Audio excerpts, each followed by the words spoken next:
What's up, everybody? Rob Ferretti here. Welcome to the series where I am representing myself as my own attorney, which is a pro se litigant in a federal litigation against the government. Just want to point out, just in case you're new to this, I am not an attorney. I'm not an engineer. I'm not a planner, not an architect. I am interpreting things that I see. I'm doing my own research. I'm looking at case law. Anything that you see in this video should be treated for entertainment purposes only. I do have to make it watchable, so I do trim some stuff down. It is not my intent to manipulate or misrepresent any material facts in this matter. That being said, enjoy the show. All right, welcome to episode 4. Now we're going to cover how the planning board treated me. I took the first 3 episodes at length, and I love you if you've watched all of them, to explain what the municipal land use law is, what dictates zoning powers of the Board of Adjustment and the planning board, what regulates all of this stuff, what the jobs of the planning board professionals are, what the planning board is supposed to be looking at versus what they're not supposed to be using to evaluate an application that goes before it, what their job is, all of that fun stuff. Then last episode I went through and did all of the other properties my size or smaller to give you a baseline as to what exists and what has been approved by the planning board in my town, so you can get an expectation of what I was looking at when I came in and put an application in. All right, let's get started. Now, because everything is so long, each planning board meeting is several hours, I'm going to use snippets, but I will put the link to the full planning board meeting or transcript in the description. You guys can, to your heart's desire, you can go through every second of it.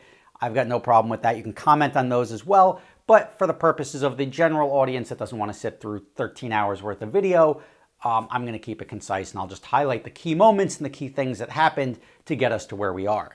Now, I bought the property in May of 2017, and within a month, I had hired an architect. The architect drew up the plans. We went back and forth with him as to what would be appropriate. We decided a 3-car garage and a house, so we're just making the house larger and then the garage larger.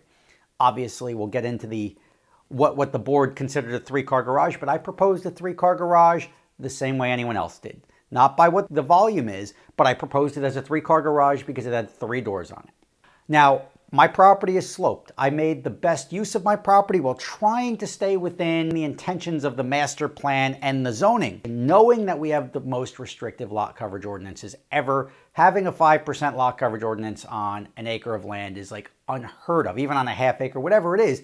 Anything under 2 acres, I don't think there's anywhere in the country that would restrict your property to 5% lot coverage. I knew what I was dealing with. I knew the variances had to be granted. So we went in with that approach. I'm starting here with a 100-year-old house and a 100-year-old detached garage.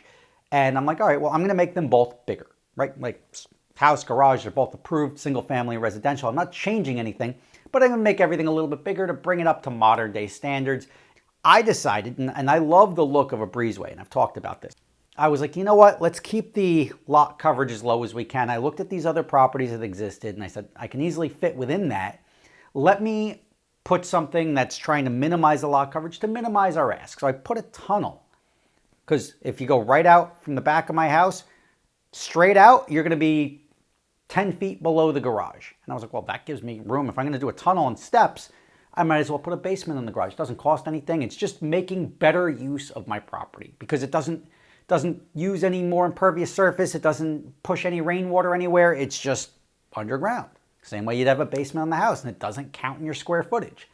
So I decided to connect the house and the garage via tunnel. So above ground, nobody's the wiser, right? You're driving past, you see a lovely house and a lovely garage, detached, that's all you see. And that was the reason I put it together like that. Now, we put in my first application in August. I think it was like August 26th of 2017. The first thing that happens is the historical board's professional, who's Gregory Dietrich in this situation. He is the historical consultant who's going to look at everything and then nitpick it, right? Like we're a historical town. He wants to make sure everything is perfect, or at least the borough can decide whether the stuff that he points out is valid or not, and how stringent they want to be in making things historically correct.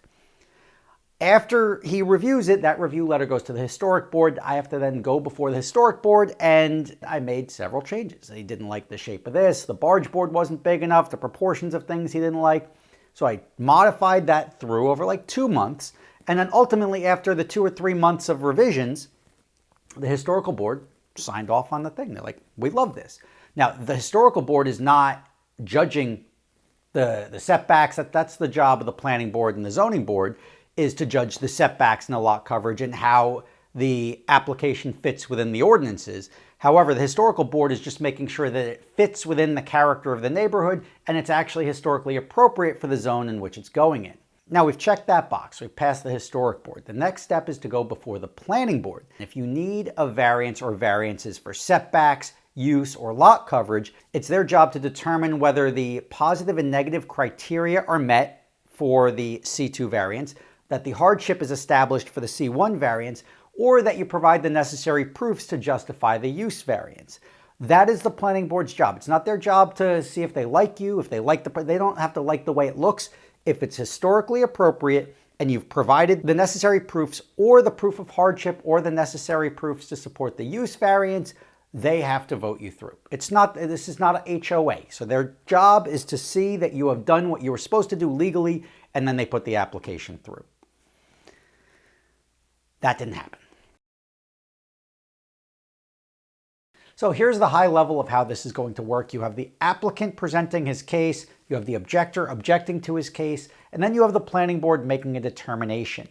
In between each of those phases, every person who testifies will have the opportunity to be cross-examined by the objector, by the planning board, or by the public.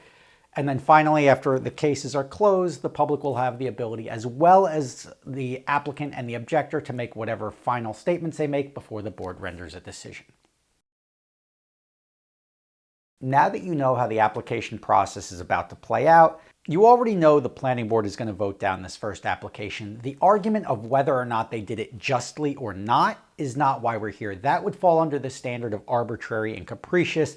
That would be sorted out at the superior court level to have that decision overturned. I'm not going to focus on this. I'm going to focus on how I was treated differently than similarly situated individuals. And that's what I was going to focus on, is how other people came before the board for the same relief and were treated differently than they treated me. That brings us to the December 5th, 2017 meeting, where they have to make a determination whether the size of my proposed garage is going to require a use variance before they deem my application complete. This was brought up not by the borough engineer, whose job it is to interpret the ordinances and apply them to the applications, but this was brought up by the planning board attorney. What about the issue that I raised in my comment letter of November 30th with regard to the garage, as far as whether or not it should be considered a bulk variance because they're requesting space for 12 cars as opposed to a maximum of 3 motor-driven vehicles, or whether it should be a use variance based upon the definition of accessory building or use? Well, that interpretation actually would be up to the board to consider, and maybe they would like to consider and take a vote tonight as it relates to that, to determine how the applicant should present its application when it is potentially deemed complete. And now the planning board attorney's been there, as I said, for over 50 years, so he's very comfortable. The problem is he's not an engineer. He's got no business doing anything other than I've defined already in previous videos what his job is. It's to make sure that the board doesn't violate the municipal land use law, it doesn't violate any New Jersey laws or any constitutional laws, and that things are properly noticed and presented on time. So this bothered me because the planning board engineer reviewed the application, issued a review letter, and then there's 2 things that were then the determination of the planning board attorney, which again, it's not his job to interpret the application and apply the ordinances, but he started doing engineering commentary and saying, I think that the tunnel has to be calculated into the overall lot coverage, which doesn't make a lot of sense. And then he started bringing up whether or not a use variance was required because of the size of the garage. Neither of these concerns were of the planning board engineer until they were brought up from the planning board attorney. I quoted the 2 sections of the ordinance on page 11 of my November 30th letter. And I guess the one thing that troubles me in categorizing it as a bulk variance is the use of the word use in section 34-1, where it says accessory building or use. And if you treat it as a bulk variance, you may be negating any value to that word in that part of the definition. And now that the use of the structure is now being questioned by the planning board attorney, that opened me up to questions from the board members that aren't really typical questions that you're going to get during a planning board application. Can I ask a personal question? No. What does the gentleman do for a living? Are you a car dealer? No, I'm not a dealer. I've got a couple of different, but everything's involving cars. I have one exotic car rental company, but we have locations all over the country. I have a warehouse down in Englewood, New Jersey. We have about 400 cars. This is just for my personal cars. I have a YouTube channel and a production company, and I also have a company that does bucket list driving events all over the world. So everything is tied into the car hobby, but Those are your personal cars? those are all my personal You guys swear to it? So this is your personal car collection? personal cars, correct. So I testified on the record that I was not planning on keeping any of my rental cars or any of my commercial vehicles at the house. I was only going to keep my personal cars on the property, and I wasn't intending on running my business out of the house or doing anything that would violate the home office ordinance of the borough and change the use of the house. I was not looking to change to a commercial property versus the residential house that I was going to be living in.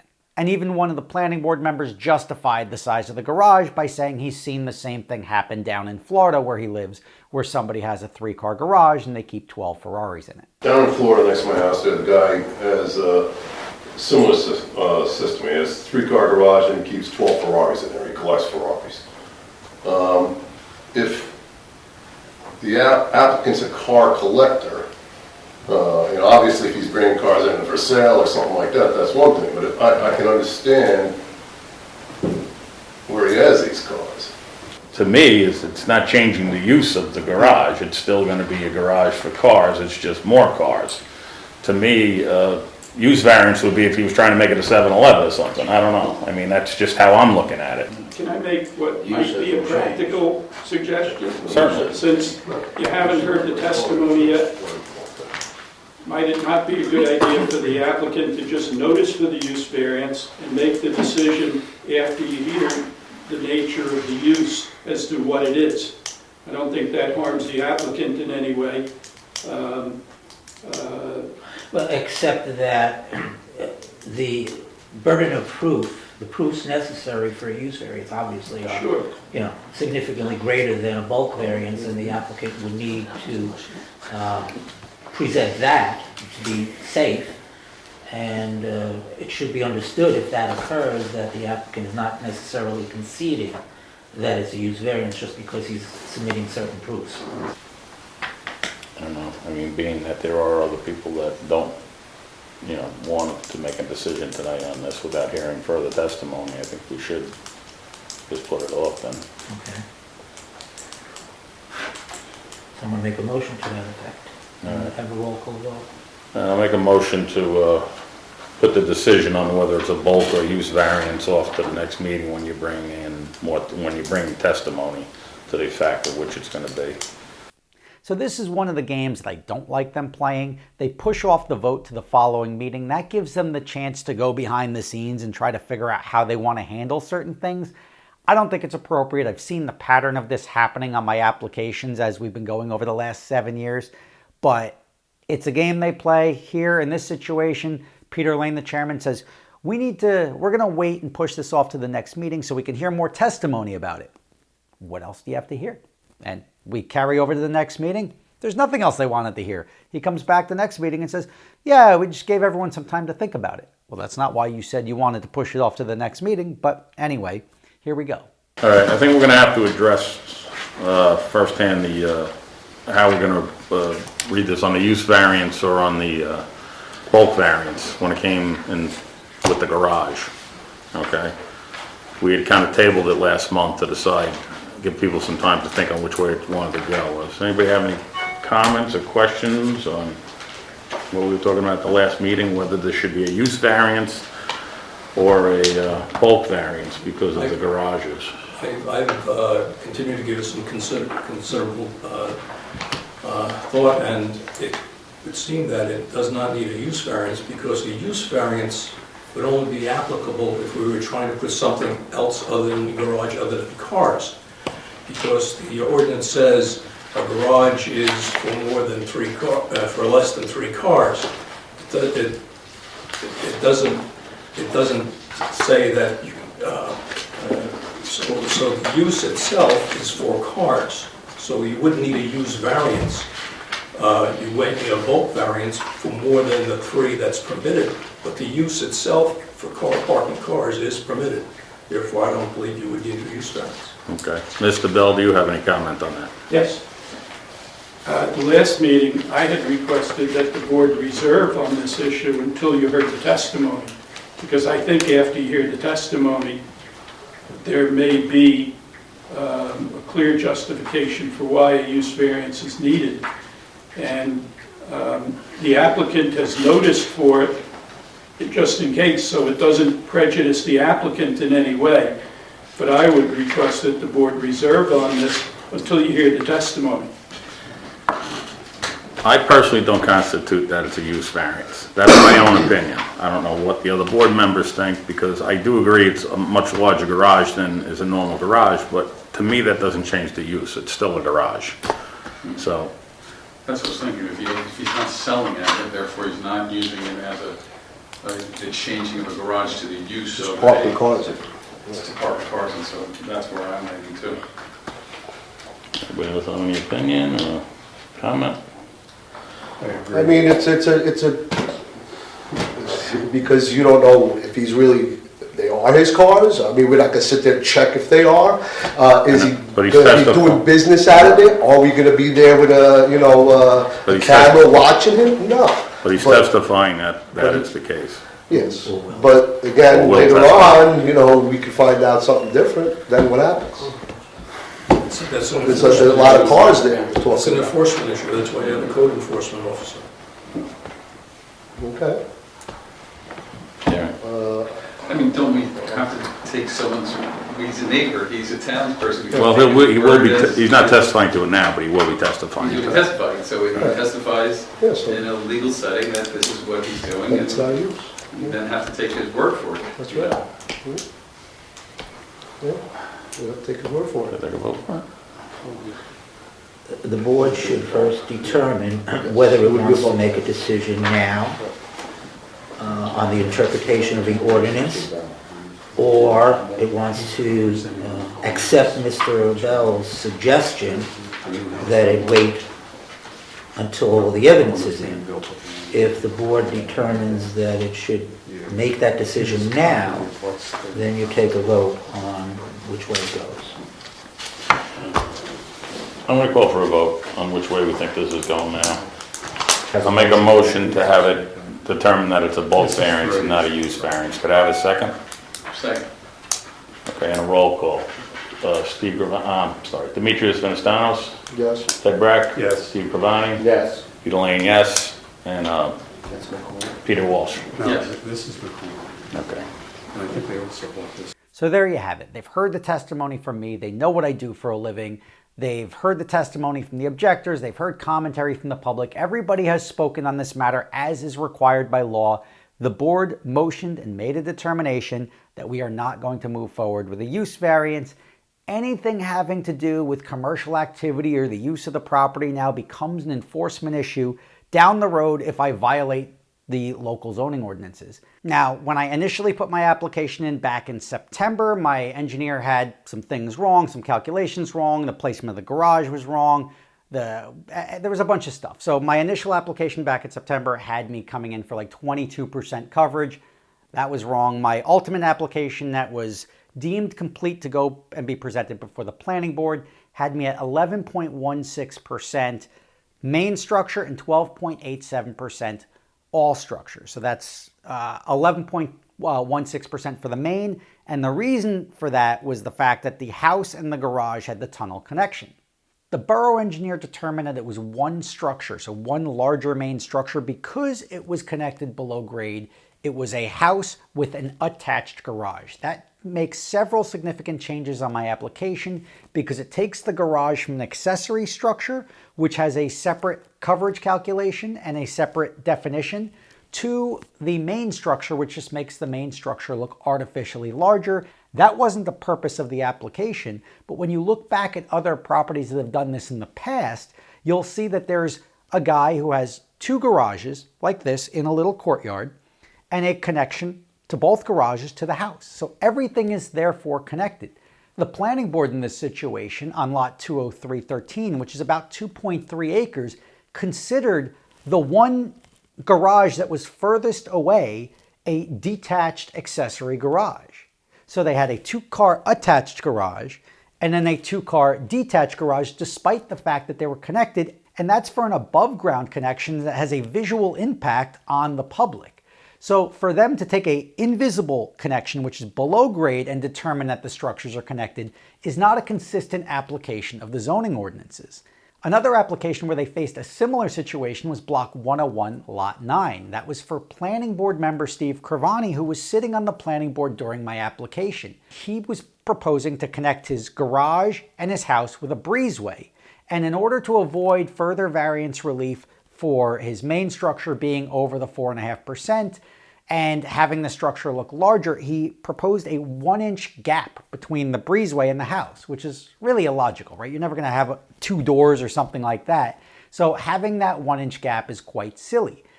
The planning board approved it that way, so he didn't have to get the additional variance relief. And on top of that, he never came back with an as-built survey. So the illogical gap that he proposed, there was never confirmed that it actually exists.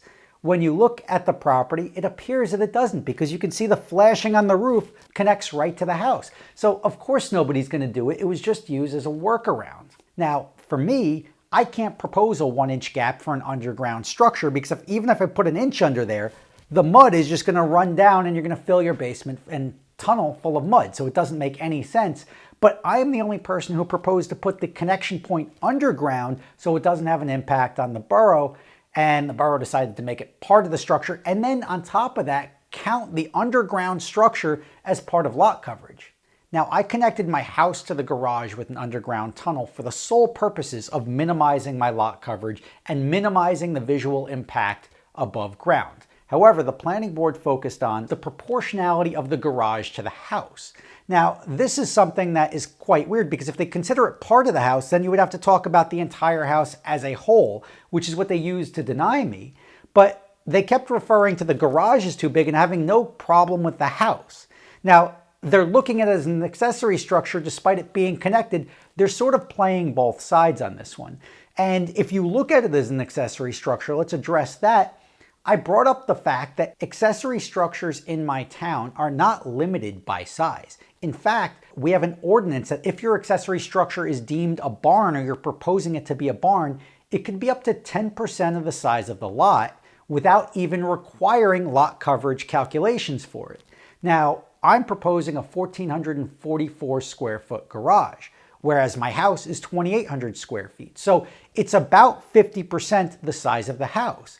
If I were to propose no garage and a barn, I could put up a 4,129 square foot barn, which is double the size of the house, without requiring lot coverage relief. Now, a lot of people have done this in the past, and I've brought it up several times on the application that we are putting an application in the spirit of the ordinances. We are putting together the framework, we are working within the rules and trying to minimize the impact and the ask of what we're proposing. There are also garages that have been approved in the last 20 years even that are almost 100% the size of the main residence. So the proportionality of my accessory structure above grade to my house has been approved on multiple properties throughout the town and at greater extents. Even my neighbor who comes in and objects has a garage which is about the same proportion to his house as I am proposing. The only difference is mine is connected underground, making it one structure. But when you're evaluating the visual impact of two above ground structures, the tunnel really doesn't come into play. And I made the case during my application that these coverages that I'm requesting, because we have two coverages I need. I need the lot coverage for the main structure, and then I need the lot coverage for the total structures coverage. they've both been approved on all these other properties that are similarly sized throughout the town. And that was confirmed by one of the planning board members, Peter Walsh, who's actually done this research himself for a different application a couple of years prior. In your knowledge, Mr. Ferretti, has the town confirmed that what you're stating is accurate? I believe he did for his research. And So is that for the record, Peter? Sure, I'd be happy to say. I looked at 9 dwellings, and it was a year and a half ago, but roughly 11 to 13 sounds like right into the sweet spot. 11%? Percentage coverage. That was given? For an acre and less. For an acre and less, and we've approved in the last 20 years. Yes. Wow. Oh, I gotta look at those records. 100%. I've got a list off the right. I gotta see that. 100%. And then lastly, I'm the only application where they've ever determined the size of the garage, not based on the number of doors, but on the interior capacity both above and below grade. That's not how they've treated any other application in the history of this town. As to how many vehicles can fit into a structure would determine whether they consider it a 1-car garage, 2-car garage, 3-car garage, or 20-car garage. Now, I'll start with how they interpreted the garages on other properties, starting at the smallest property and going into the larger properties. Block 204, lot 1 and 2, put up a 28 by 16 square foot garage, which was a 448 square foot garage. Now, they deem that a 1-car garage, right? 28 by 16, 1-car garage. My current garage that's on the property is 444 square feet, which they deem a 2-car garage because it has 2 doors. That garage has 1 door. Therefore, even though it's larger than my 2-car garage, it is only considered by the planning board a 1-car garage.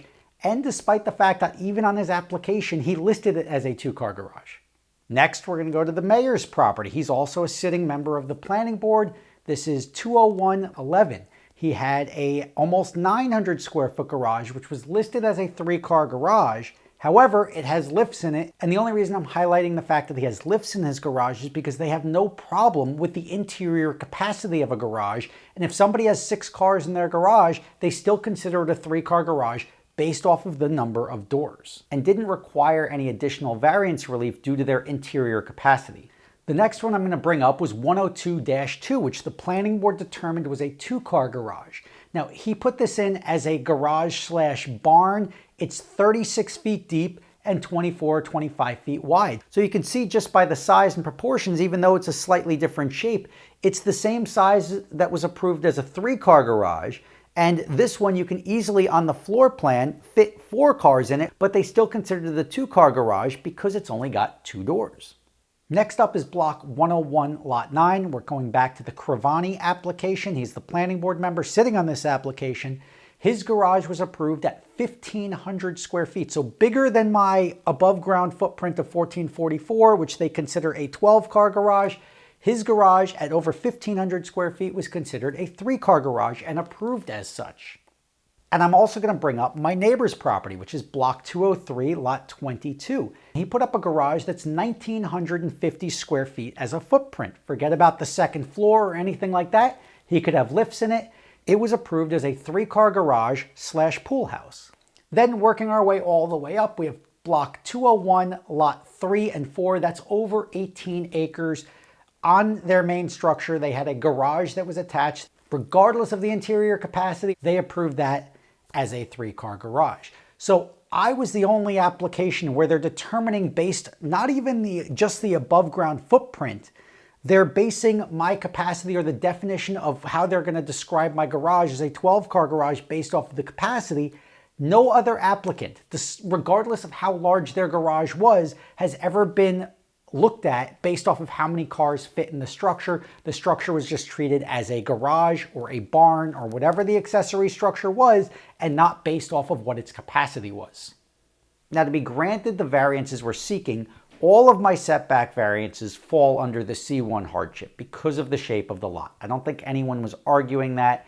My lot is a rectangle, and given the side yard setbacks that are required from my town, there is no way for me to build any structure on the property without receiving C1 hardship based on the size of the lot, which is 115 feet wide, to maintain any sort of reasonable residence. So that is the proof of the C1 hardship.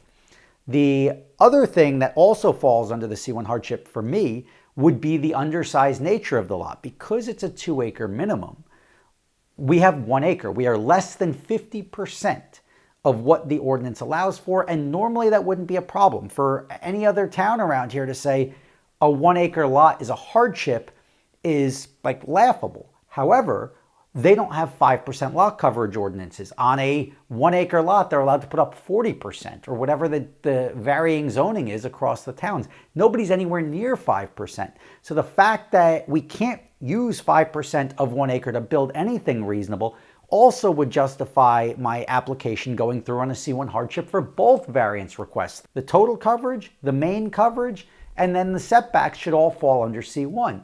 But just in case, my attorney came in right out of the gate and said, here are the positive and negative criteria that we're also going to show to prove the C2 hardship. So we can fall in under either of these, and we're proving both. This application falls squarely within those parameters, and we tend to show that this evening.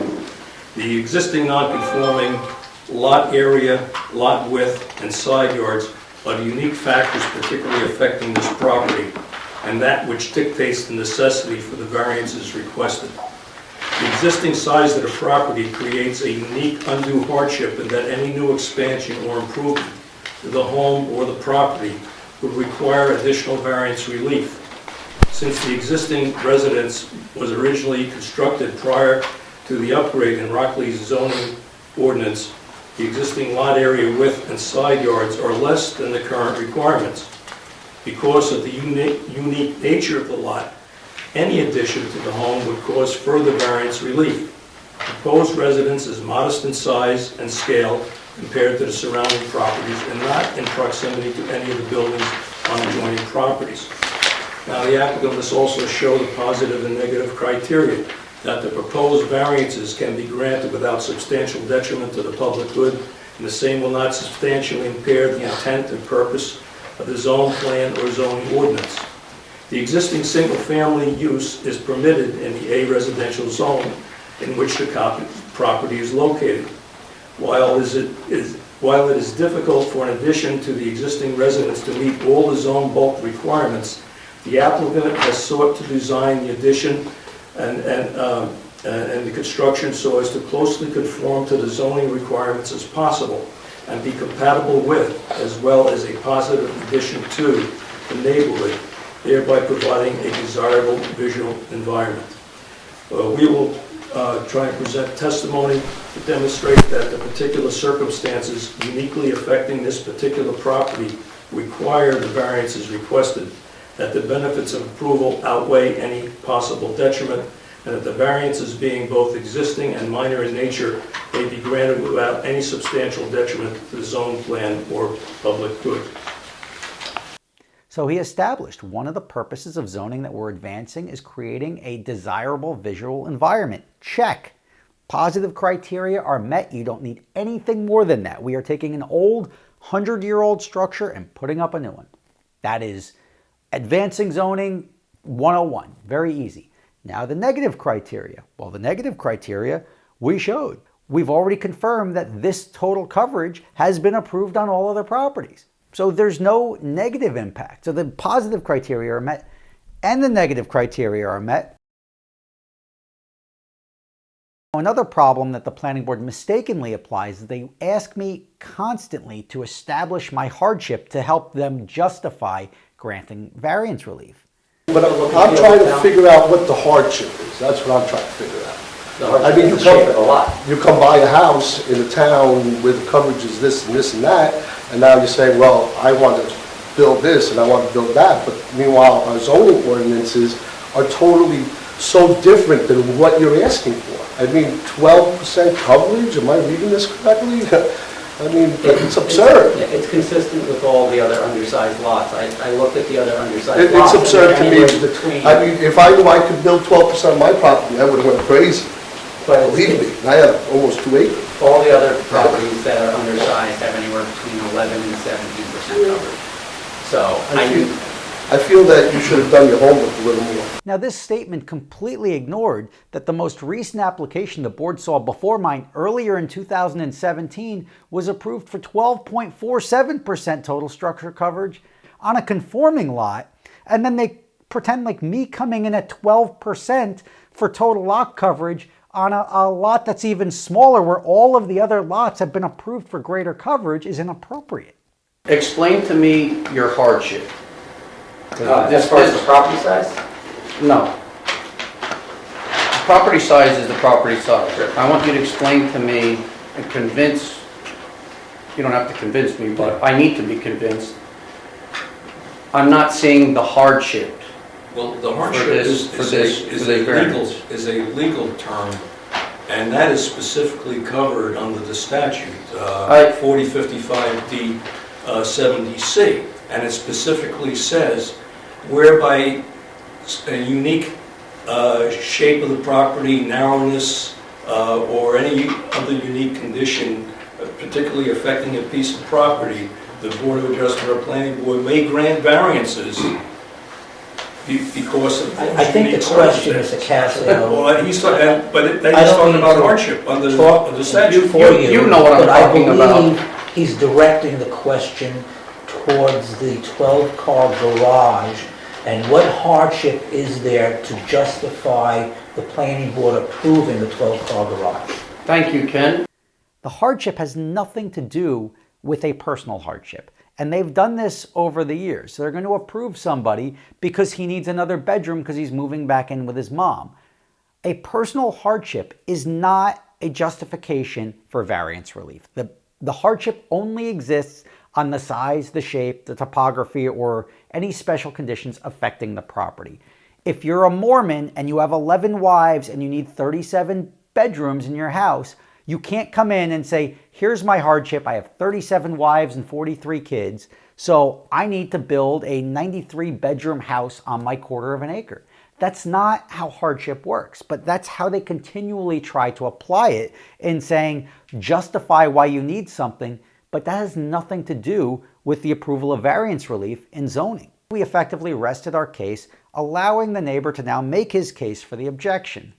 My neighbor did this whole presentation. It was about an hour long. You can watch that. I'm going to put the link in the description. It's pretty ridiculous what he did. He was providing testimony for planning, which the board decided not to accept because he's not a planner. Then he provided screenshots from my website saying the rules of the road don't apply to the super speeders, so why would he listen to the rules of the borough of Rockley? Here's him getting speeding tickets on purpose. Here's him revving cars over here. Anything that I do that ends up on my YouTube channel then becomes commercial. So my cars aren't really my personal cars. They're actually property of my business. He's making all of these legal interpretations that the board has no business hearing or allowing into testimony, right? Because it's got nothing to do with land use. Appropriate objections to land use would be, hey, this guy's proposing this garage, which I feel is too big because there's not any stormwater mitigation with the expanded roof size, and the water's going to run off on my property, or it's going to run down into the street and cause ponding, right? That's an objectionable thing. Or, you know what? The garage is so large, it blocks the sun from hitting my house for 3/4 of the day because it casts a shadow on my house because of its imposing size. That's impacting air, light, and open space. Those are viable objections. Saying, I don't like this guy's videos. I don't think this guy's being truthful. Here's the one video that my neighbor played that sort of spun the board against me. And after this, and I've confirmed it, after this, the guy literally said, we wouldn't have approved you for a doghouse. So I think it's telling when Mr. Frey describes in this YouTube video just how he will justify his proposed garage excessive size to the Rockley Planning Board. Be able to be, I would call it garage / pool house, whatever I have to say to justify the extra size. The commercial use of 36 Piermont by Freddy Productions will extend to the outside lot area to provide storage for additional Freddy Productions cars, parking for workers, interns, customers, visitors, and associates. It will serve as an outside filming stage for Freddy Productions YouTube videos. It will be an outside extension of the automotive workshop. I It will allow I have to present another objection. First of all, I couldn't understand a word that was said in that video. I wasn't real clear on it anyway. What was the point of showing us him standing in his yard and cut down trees?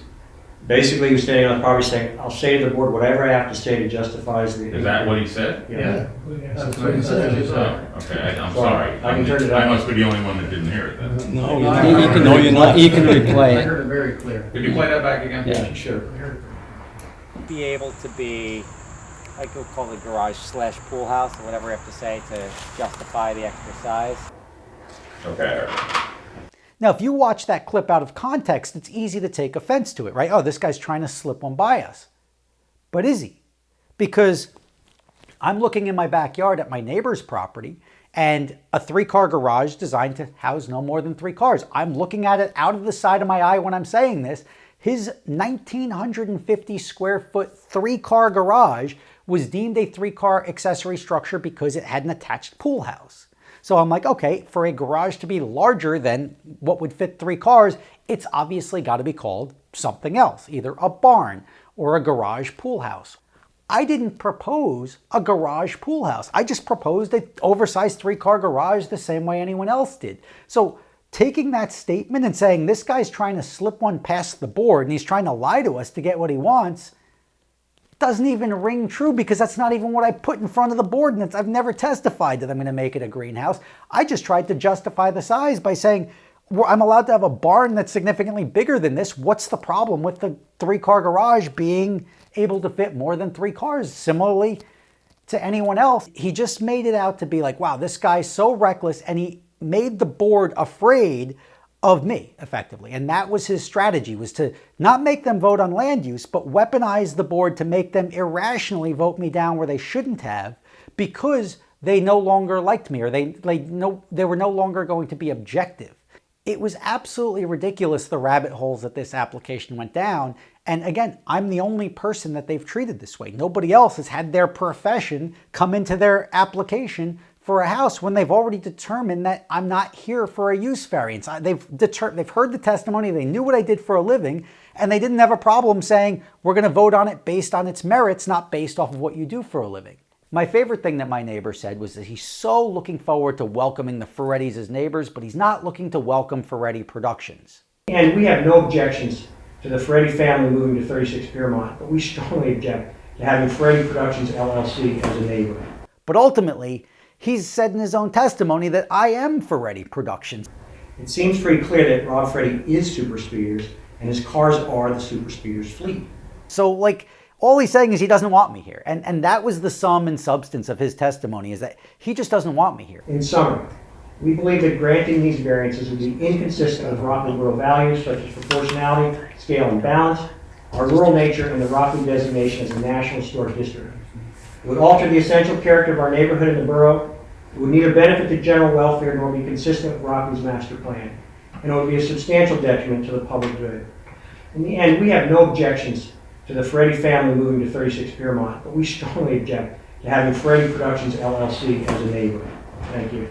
Anybody in this town could own a loud car. Anyone in this town could park their car in their driveway or their garage. You're not preventing anything. I'm still living in the house. Whether I park the cars in my driveway or in my garage means nothing other than creating a more desirable visual environment to put them away in a garage, and less of a carrot for people to come by and try to break in and steal the cars because there's 3 Ferraris parked in the driveway.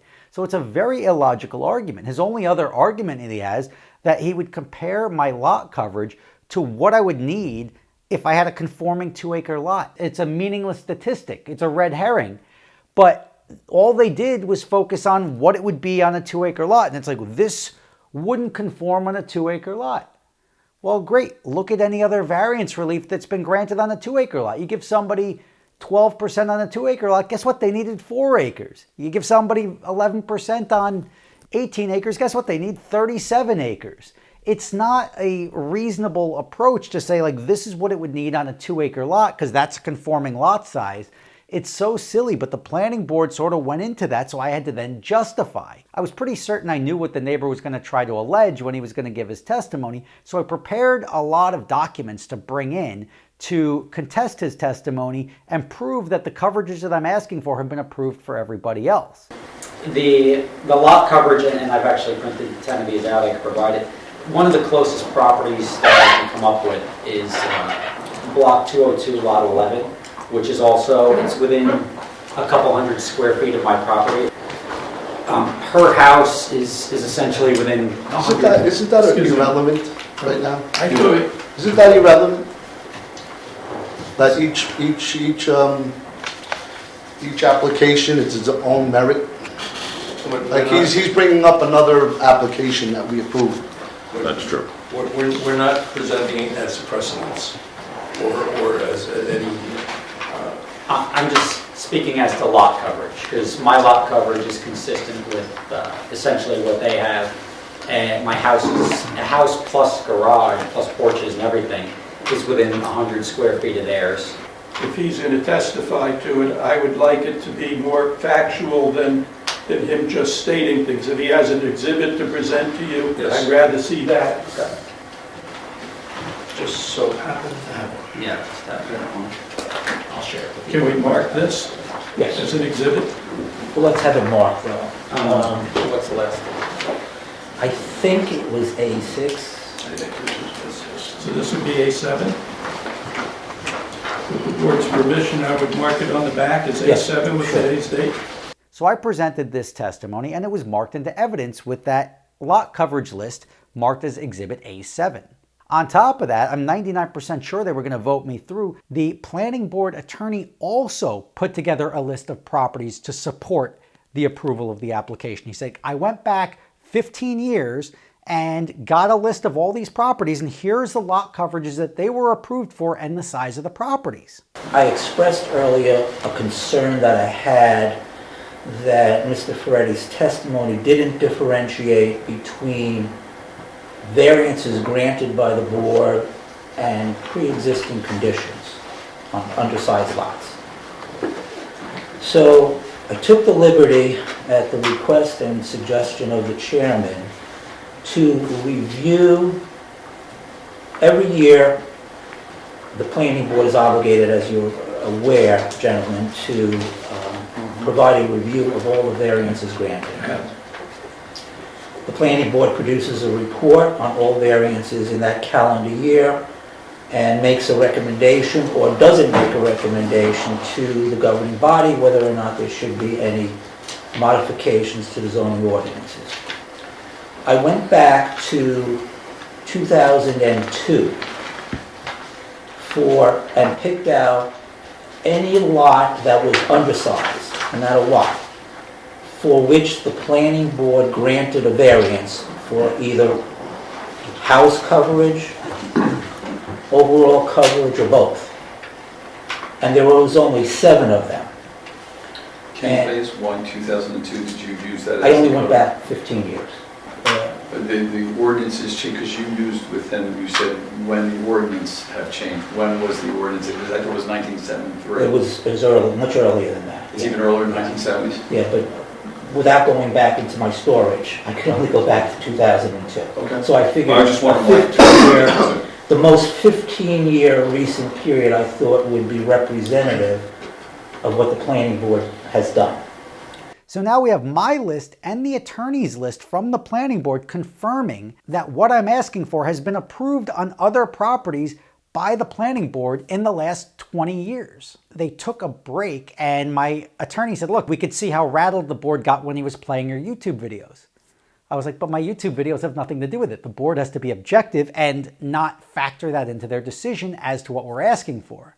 And he's like, I understand that, but you should be prepared to reduce the size of your garage because that is their main concern. All they keep bringing up is how big the garage is and how many cars can fit in the garage. You could read the room and know that the planning board was not going to vote it through as proposed. Yeah, to me, I mean, you know, we all live in town, so the objective is to, if there is a solution that can be amicable, then that's what we would like to see. Sure. And Because the way it's going now, it doesn't appear that it's heading in that direction. So to discuss, to give you an idea of what would possibly work, I think would be helpful to you. So I started by saying, look, I'd be amenable to reducing the size of the garage by getting rid of the basement. And they're like, well, that doesn't change the size of it. I'm like, well, it does. It's now a 12-car garage as per your interpretation. Now it's a 6-car garage. I've reduced it by 50%. If it comes down, if the 12 is a scary number, I can get rid of the basement portion of it. I'd be amenable to doing that. It's not going to change the size of the structure. That's what I'm saying. That would not. You would have to actually, in my opinion, you would have to shrink the garage sizably. I was going to say, you're not hearing the chairman. The chairman's saying he's not comfortable with the size. Sure, so if the footprint of the garage changes. To a 3-car garage. No, but it is a 3-car garage. What's confronting everybody is the massive structure. Sure. Okay? At a smaller footprint, like the chairman says, a 3-car garage would change the massive structure. But we're not talking a 3-car double deep. Okay. Because that's what you have now. Well, even right now, the garage is, I think, 26 feet deep, the current garage. Okay, so if you built on the same structure, you wouldn't need any more. Well, it would have to go garage. wider. That's what he's suggesting. He's implying that seems more fit of 36 wide, 25 to 6 deep. In our minds, you have to make it a 3-car garage, and we went through what a 3-car garage is, because they couldn't say, I'm like, tell me how big a 3-car garage could be. But even if I reduce the size of the garage in depth, I mean, the 3-car garage regardless is 36 feet wide. That's permitted. I don't think anyone's arguing that. I have no problem with that. I did. If you had a 3-car garage and you put a lift in it, you could have 6 cars. So you're saying just... I think the overall size of the whole project is too large, but it's primarily because of the garage. But you just because said the house is... It goes back to a 3-car garage with 3 lifts. He can still put 6 cars in it. You're feeling that that's more reasonable to discuss. Right, but that's not the application. I hear you. I'm just getting that you stopped on that last point. I just want to follow that. No, but that's just... That would be a more reasonable in your mind than what you're saying now.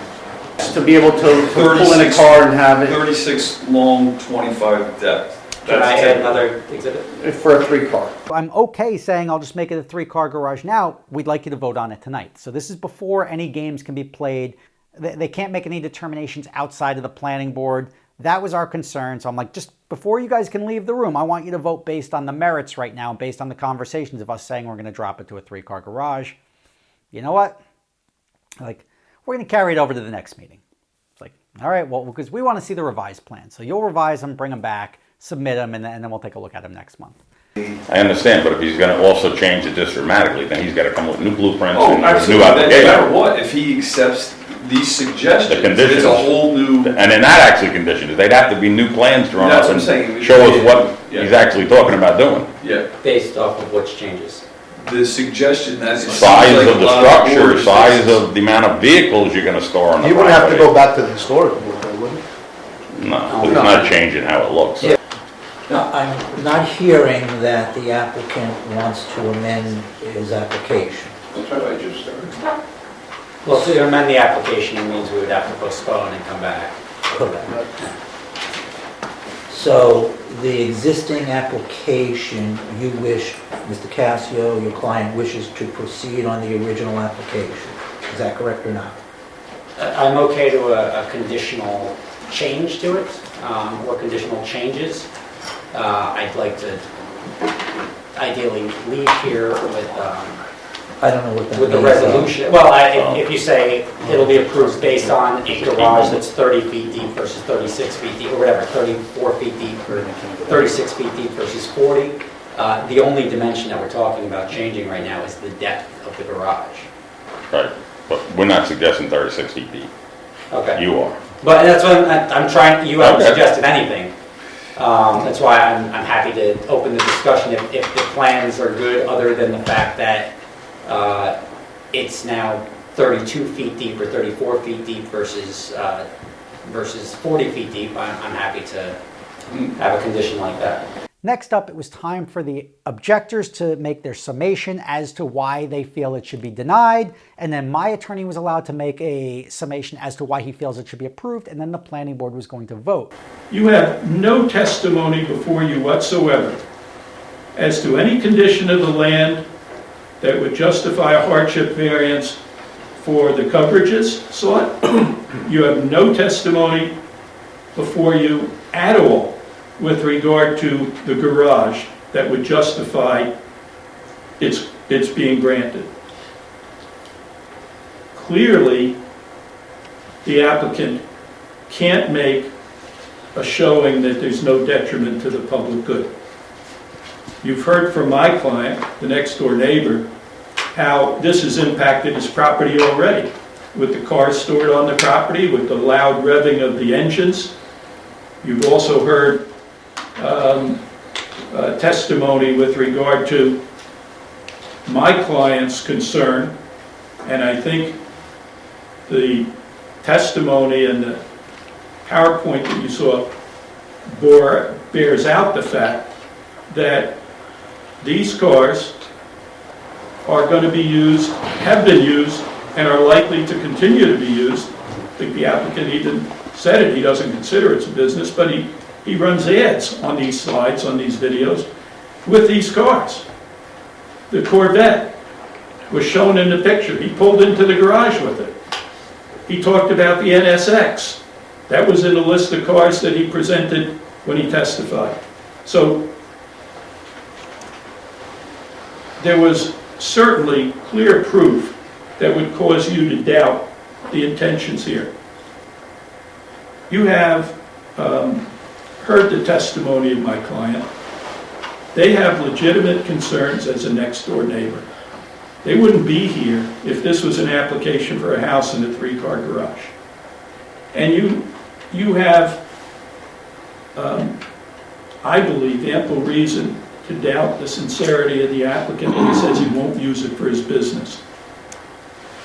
He's got lifts in the garage.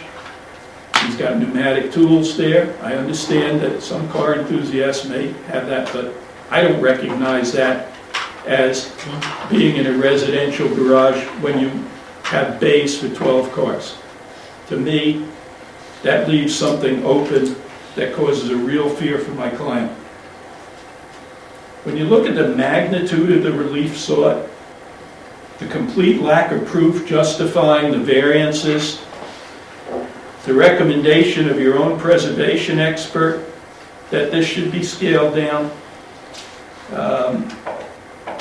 and the totality of the circumstances here, there's only one inescapable conclusion. You can't grant the relief. There's no basis for you to grant the requested relief. And even if there are some minor modifications to the plan, taking it from a 40-foot depth to a 36-foot depth, that doesn't change in a significant way the application. You have an application before you, I think you have to vote on it that way. But every applicant comes in with a burden. They have to prove the elements necessary to get variances. And here, you have no competent testimony from an expert that justifies that. So I would respectfully request that the board deny the variances that are sought.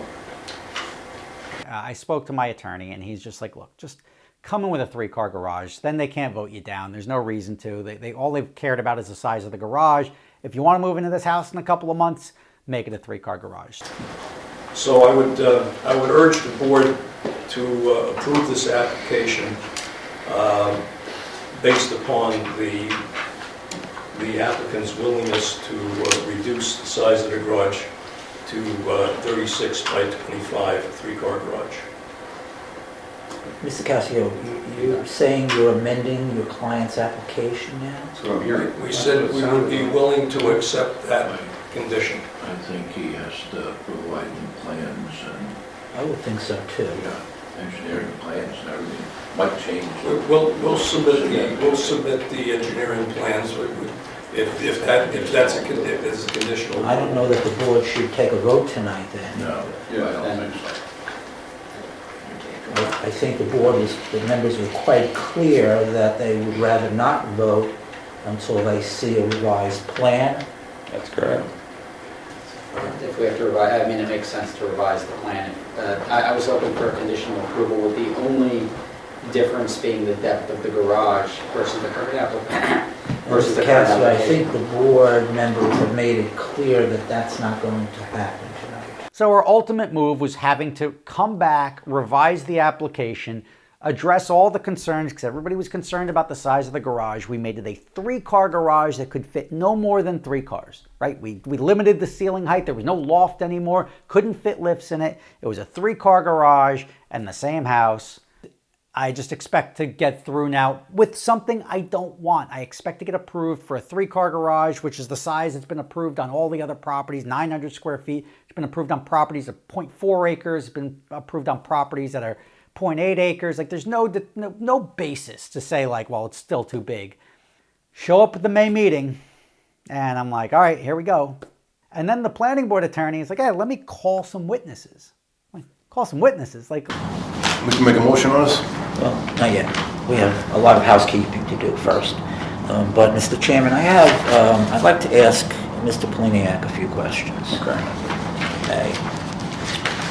Okay, Mr. Poliniak, what I've given you, all the board members and council, is a list of the 7 properties without a lot of information that was on my prior listing from last month or the month before, I don't remember. All this is an identification of the property by location, lot and block, street address, and size, nothing else. Nothing about variances. Now, I asked you to physically go to these properties and view them, correct? Correct. And did you do that? I did do that. And when was that done? March 12th, 2018? And would you please advise as to the number of garages for each of these properties? here's a list that I was asked to compile. Here's all the approvals in the last 15 years and how many garages they have.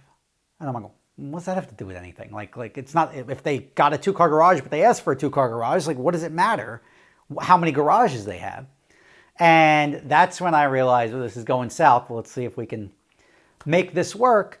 Do you know the percent of coverage on these lots? I don't. I haven't analyzed them as a whole. I can't provide you with that answer. Want to propose a motion? Not yet. Let's ask council if they have any questions of Mr. Poliniak. Have any questions? Yes. What is the size of the applicant's lot? 0.94 acres. Which is larger than all of the 7 that you just referred to, right? You're correct. No further questions. Do I have a motion on this application? Not yet. Not yet. I'd like to ask Mayor Schaefer 2 questions. Let's have him sworn. Okay, Mayor Schaefer, you heard Mr. Poliniak indicate that you have a 3-car garage on your property, correct? Correct. And is that accurate? Yes. And when was that built? 2001. Okay. Was that a replacement building for a building that was there previously? Yes, it was. It replaced a building that was built between 1937 and 1940. Thank you. No further questions. I'm like, I don't see how that's relevant, but he's calling witnesses and everything like that. I'm like, all right. Then it comes time to then mark the evidence before the board deliberates and votes. We had a number of exhibits marked. I believe they were only marked for identification, unless council has any objection. Yeah. Do you need those exhibits? Yeah. Unless council has any objection, we'll move them into evidence. Mr. Bell? Yes. Okay. Then it comes time to make a motion for a vote. And here was the motion made by Paul Van Dyke, who was one of the members of the planning board, as to why they were going to vote to deny it. I have a motion on this application. I'll make a motion. I'm going to make a motion that we deny it. I don't think there was significant hardship. I think the ground area coverage is 9.9% is way more than anything that's been brought from the board since I've been a member. We're going to have other applications coming in shortly, and we're going to be confronted with this issue again, and if we give into this now, it's just going to make it more difficult. I think the applicant could have made an effort to purchased property, either going north or south. I think both of those parcels are over 2 acres and maybe could have attained more property. I think the applicant was aware of the zoning when he purchased the property. And I think the coverage could easily be reduced further if they tried. So I make a motion to deny. Okay. I'll second that. I feel pretty much the same way. I thought you could have made more of an effort to reduce the size of the house also, continuing on how big the lot was. I'm going to do a roll call vote. Ted Brack? Yes. So a yes vote is a vote to deny the application. David Hanson? Yes. Steve Gravani? Yes. Demetrius Anastanos? Yes. Peter Lane, yes. Mayor Schaefer? Yes. Paul Van Dyke? Yes. And that's it. Sorry. Thank you very much. So yeah, the fix was in. There was zero chance after that YouTube video presentation from my neighbor, the tide just completely shifted and they were not going to vote me through for anything. I gave them everything they wanted, and now all of a sudden they start saying, well, the house is too big. How's the house too big? You've approved this bigger house on everything. You've got the right to say, get rid of the tunnel and you have 2 structures if that is your concern. It was complete BS. It was so backwards.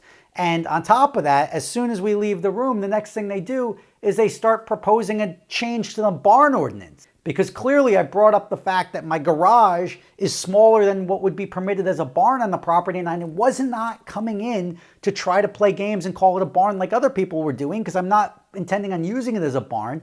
But everybody else has gotten barns approved willy-nilly, and here I am trying to follow the rules and doing everything to try to minimize lot coverage and keep everything as compliant to the ordinances as possible, regardless of how restrictive they are. And what happens? You vote me down. And that was very frustrating. And then the next thing you do is you say, the only change we wanted in the barn ordinance is we want to make it that you have 2 acres. I brought this up because of all the stuff that's on the agenda. What's that? Yeah, it's on the agenda. I kind of brought this up to Ken because of the stuff that's been going on lately with the people. I mean, they're not farming. They want a barn because I think they're trying to skirt the ordinance of the ground cover. Because it's cool. Whatever. But, the point being is that, I love the area. I think if you want a barn because you need a barn, we got people with horses and things like that. I have no objection to that. I just think that's what it should be used for, and that's what I think it was originally intended to be used for. So, some of my suggestions that I'd like to hear anybody else's is that, number one, I don't think you should be able to have a barn on a lot that's less than 2 acres. And then when they deliberate in the barn ordinance, they kept saying he kept bringing it up. And I think the way the ordinance is worded now, it says that it can be used primarily for agricultural equipment. Exclusively. Actually and exclusively for... Now it says? I think it always did. So that's already in the ordinance. Why was I? Because they kept bringing up saying it was primarily. No. Okay. So then the issue is just the size of your property. Because if you don't have 2 acres, you're not actually going to be doing any farming really anyway. Another thing I wanted to bring up was temporary structures. Okay? Dave? I'm sorry. Temporary structures. I think we have in there that you can put up temporary structures. Well, temporary to me means... temporary structure like a shed. Exactly. And meanwhile, but it should have, that's not temporary. If it's put on a permanent foundation, it's not temporary. Shed put on blocks. So that's fine, but what I'm saying is I'm not worried about sheds. I'm worried about things like people putting up those tent garages in their yards. Okay, there should be a time limit on it. The same thing as they have, say you have a big party and you put up a tent. You come to the town, you get a permit, when it can be put up and when it has to be taken down. Right. So you can't leave them up there for 6 months. All those storage things that That's what I'm talking about. Because if you put it as a temporary structure, they don't need any approval from us. Right. And you can put it up as long as you want. You sit there and sit there. We have And that's, temporary, you're defeating the ground coverage issue then again. I could buy 12 cars and build a tent outside and push them all. You could buy one of those temporary tents and put it up in your yard. Anybody can. Here's my recommendation. Oh, Bob, you better watch out. I'm like, that's considered, in the world of badness, that's considered spot zoning, right? Like, they passed an ordinance to specifically prevent me from being able to apply again as a barn. Because even my attorney said, look, we could just come in and make it a barn. It could be significantly larger than what you're saying is too big now. Similarly, if we were to move this building back a little further and make it bigger to look like a barn, Well, it's We also had a we use had to the same which thing, it's put. because we would then reduce the ground coverage to be, So let me you- finish, please.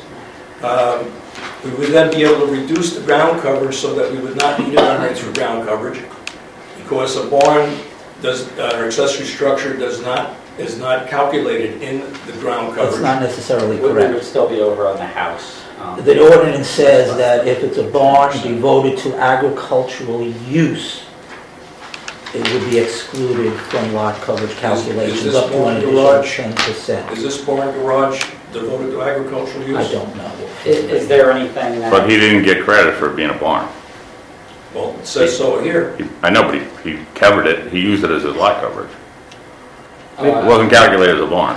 It was calculated as a garage. The point is, though, that if you do what your client does, what you're suggesting, and he puts cars in there, he's not going to have it excluded for lot coverage calculations. They should not have voted this down. I was supposed to get my resolution of denial within 45 days. I did not, because they had to go, when they proposed the barn ordinance and then asked that it be expedited to the mayor and council, obviously they're trying to get it passed as quickly as possible so that they can come back, and before I submit a new application, I'd obviously have to wait for my resolution of denial before I make my new application. They're trying to get me to get the ordinance passed, so like, oh yeah, it just happened to pass that random ordinance in between, so try to come in for a barn, see what happens. Nothing's going to happen. We're not going to give you the lot coverage relief to minimize your overall lot coverage. So now that I've been denied, I have to put forth another application or challenge this application. Now, I could have challenged this application in court, but now I'm challenging something that I don't even want. I didn't want a 3-car garage. You're making me take a 3-car garage, and now I wouldn't be able to challenge what was initially presented before I revised it. I would only be able to challenge what was revised and denied. So I was like, I'm just going to put another application in before the board, and I'm going to do more research, and I'm going to find out what was approved on other properties, how they justified the approvals, so I'm more prepared when I come in next time. The stuff I uncovered when I did that was bonkers, and that's what you're going to see in the next video, is how all of these other people were treated so differently and how corrupt this town is. That is coming up. Just give me 10 days or so, but that's going to be a wild one. Then I'll get into my second and third applications. I'll get into my neighbor video. I'll get into all the other stuff after that. But this is the story of where it all went south, which is when my neighbors started playing my videos. I'm going through this no matter what. That's why I decided to make the videos, to show you guys and entertain you and show you the stuff that I go through on a daily basis, which is absolutely mind-boggling, especially over something as silly as a car YouTube channel. It's irrational, it's illogical, it sort of boggles your mind. And this is all because this planning board attorney is allowing them to do it. It's his job to prevent this, and he's enabling it. And that's the whole point. And that's why this is dragging out so long, because this guy's involved. I hope you're enjoying. I will see you next week, where it's going to get even wilder. It doesn't get any smoother from here. It just gets bumpier and more illogical. But that's where we are, and wherever we end up, I'll let you know. Rob Ferretti, thanks for watching. See you soon.